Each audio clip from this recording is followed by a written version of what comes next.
ரிஷபராசிக்கு 3வது இடத்துல தான் குரு வராரு. அதுவும் அதிக பலத்தோடு தான் வர்றார்.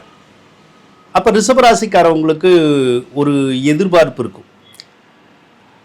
கடந்த காலங்களே சில நிகழ்ச்சிகள் நமக்கு நல்லா தான் நடந்துச்சு. ஒரு 2-3 வருஷத்துக்கு முன்னே பார்க்குற போது மிகப்பெரிய சிரமமான சூழ்நிலைகள் நிலவி இருக்கும். ஆனால் கடந்த வருடம் அப்படிங்கிறது ஓரளவுக்கு கொஞ்சம் உங்களுக்கு அனுகூலமான வருஷமாக தான் இருந்திருக்கும்.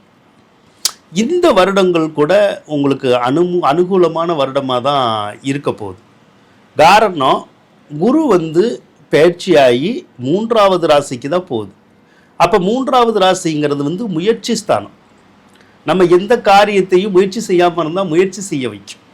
அதே மாதிரி அதுதான் வெற்றி ஸ்தானமும் கூட. அப்போ ஏதாவது ஒரு காரியங்களில் நம்ம முயற்சி செய்து காரியங்களை நடத்தணும்னு நினைக்கிற போது அது கண்டிப்பாக வெற்றியை ரிஷபராசிக்காரவங்களுக்கு கொடுக்கும்.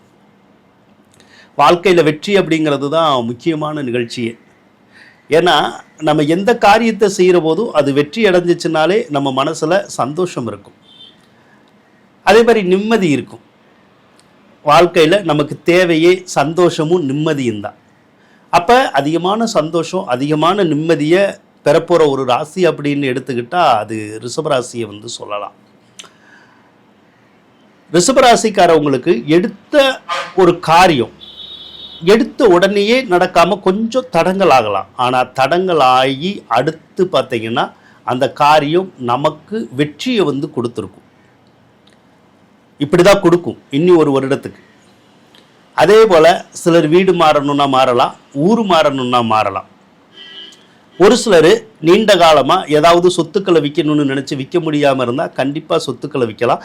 அதன் மூலமாக அனுகூலமான பலன்களை ரிஷபராசிக்காரவங்க பெற முடியும். ரிஷபராசிக்காரவங்க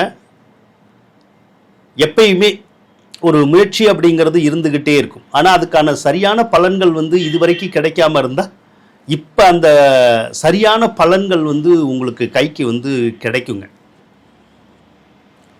லாபாதிபதி வேற. அவர் யார்? குரு பகவான் உங்களுக்கு லாபாதிபதி வேற. லாபாதிபதி உச்சம் பெறுற போது எந்த ஒரு காரியம் செய்தாலுமே அதில் லாபங்கள் கிடைக்கும். தொழிலாக இருந்தாலும் சரிதான், வேற எந்த காரியமாக இருந்தாலும் சரிதான். பெரியோர்களுடைய உதவி ஒத்தாசை, அவங்களுடைய ஆசீர்வாதங்களை கொடுக்கக்கூடிய ஒரு அமைப்பு இப்போ இருக்கு. ஆக ரிஷபராசி அப்படிங்கிறது ஒரு யோகமான நிலையில் இப்போ நிற்கிது அப்படின்னு சொல்லலாம். அதனால் இந்த குரு பயிற்சி அப்படிங்கிறது ஒரு அனுகூலமான குரு பயிற்சியாக உங்களுக்கு இருக்க போகுதுங்க.